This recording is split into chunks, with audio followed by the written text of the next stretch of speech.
Chapter 14 of Favorite Fairy Tales by Logan Marshall. The Story of Bluebeard. Many years ago there was a rich man who had a singular blue beard, which made him very ugly. Being left a widower, he wished to marry one of the two beautiful daughters of a neighboring lady, and at last the younger of these girls consented to be his wife. About a month after the marriage, Bluebeard told his bride that he must leave her for a time, as he had some business to attend to at a distance. He gave her his keys, and told her to make free of everything and entertain her friends while he was absent, but ending by drawing one key from the bunch and saying, "This small key belongs to the room at the end of the long gallery, and that, my dear, is the one room you must not enter, not even put the key into the lock. Should you disobey, your punishment would be dreadful." Bluebeard set out on his journey, and for a time his wife found pleasure in showing her friends all her magnificence, but again and again she wondered what could be the reason why she was not to visit the room at the end of the long gallery. At last her curiosity became such that she could not resist the temptation to take just one peep within the forbidden door. When she reached the door, she stopped for a few moments to think of her husband's warning that he would not fail to keep his word should she disobey him, but she was so very curious to know what was inside that she determined to venture in spite of everything. So, with a trembling hand, she put the key into the lock, and the door immediately opened.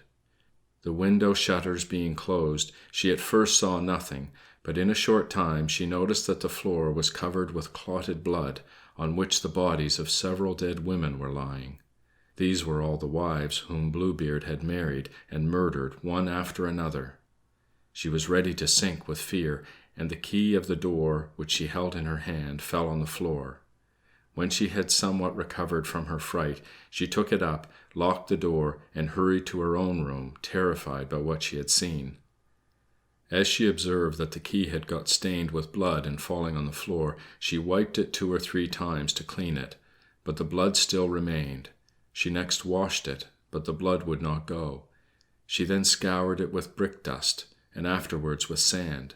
But notwithstanding all she could do, the blood was still there, for the key was a fairy, who was Bluebeard's friend, so that as fast as she got the stain off one side, it appeared again on the other. Early in the evening Bluebeard returned, saying he had not proceeded far before he was met by a messenger, who told him that the business was concluded without his presence being necessary. His wife said everything she could think of to make him believe that she was delighted at his unexpected return. The next morning he asked for the keys. She gave them, but as she could not help showing her fright, Bluebeard easily guessed what had happened. "How is it," said he, "that the key of the closet upon the ground floor is not here?" "Is it not?" said the wife. "I must have left it on my dressing table." "Be sure you give it to me by and by," replied Bluebeard. After going several times backwards and forwards, pretending to look for the key, she was at last obliged to give it to Bluebeard. He looked at it attentively, and then said, "How came this blood upon the key?" "I am sure I do not know," replied the lady, turning as pale as death. "You do not know," said Bluebeard sternly, "but I know well enough. You have been in the closet on the ground floor. Very well, madam, since you are mightily fond of this closet, you shall certainly take your place among the ladies you saw there." His wife, almost dead with fear, fell upon her knees, asked his pardon 1,000 times for her disobedience, and begged him to forgive her, looking all the time so sorrowful and lovely that she would have melted any heart that was not harder than a rock. But Bluebeard answered, "No, no, madam, you shall die this very minute." "Alas," said the poor creature, "if I must die, allow me at least a little time to say my prayers." "I give you," replied the cruel Bluebeard, "half a quarter of an hour, not 1 moment longer." When Bluebeard had left her to herself, she called her sister, and after telling her that she had but half a quarter of an hour to live, "Please," said she, "Sister Ann," this was her sister's name, "run up to the tower, and see if my brothers are in sight. They promised to come and visit me today, and if you see them, make a sign for them to gallop on as fast as possible." Her sister instantly did as she was desired, and the terrified lady every minute called out, "Sister Ann, do you see anyone coming?" And her sister answered, "I see nothing but the sun, which makes a dust, and the grass, which looks green." In the meanwhile, Bluebeard, with a great scimitar in his hand, bawled as loud as he could, "Come down instantly, or I will fetch you." "One moment longer, I beseech you," replied she, and again called softly to her sister, "Sister Ann, do you see anyone coming?" To which she answered, "I see nothing but the sun, which makes a dust, and the grass, which looks green." Bluebeard again bawled out, "Come down, I say, this very moment, or I shall come and fetch you." "I am coming, indeed I will come in 1 minute," sobbed his unhappy wife. Then she once more cried out, "Sister Ann, do you see anyone coming?" "I see," said her sister, "a cloud of dust a little to the left." "Do you think it is my brothers?" continued the wife. "Alas, no, dear sister," replied she, "it is only a flock of sheep." "Will you come down or not, madam?" said Bluebeard, in the greatest rage imaginable. "Only 1 moment more," answered she, and then she called out for the last time, "Sister Ann, do you see no one coming?" "I see," replied her sister, "2 men on horseback coming to the house, but they are still at a great distance."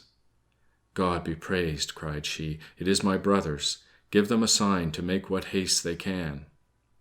At the same moment Bluebeard cried out so loud for her to come down that his voice shook the whole house. The poor lady, with her hair loose and her eyes swimming in tears, came down and fell on her knees before Bluebeard, and was going to beg him to spare her life, but he interrupted her, saying, "All this is of no use, for you shall die." Then seizing her with one hand by the hair, and raising the scimitar he held in the other, he was going with one blow to strike off her head. The unfortunate woman, turning toward him, desired to have a single moment allowed her to compose herself. "No, no," said Bluebeard, "I will give you no more time. I am determined. You have had too much already." Again he raised his arm. Just at this instant a loud knocking was heard at the gates, which made Bluebeard wait for a moment to see who it was. The gates were opened, and 2 officers entered with their swords in their hands. Bluebeard, seeing that they were his wife's brothers, endeavored to escape, but they pursued and seized him before he had got 20 steps, and plunged their swords into his body, laid him dead at their feet. The poor wife, who was almost as dead as her husband, was unable at first to rise and embrace her brothers, but she soon recovered. As Bluebeard had no heirs, she found herself the possessor of his great riches. She used part of her vast fortune in giving a marriage dowry to her sister Ann, who soon after was married. With another part she bought captains' commissions for her 2 brothers, and the rest she presented to a most worthy gentleman, whom she married soon after, and whose kind treatment soon made her forget Bluebeard's cruelty. End of chapter 14. Recording by Evan Smith.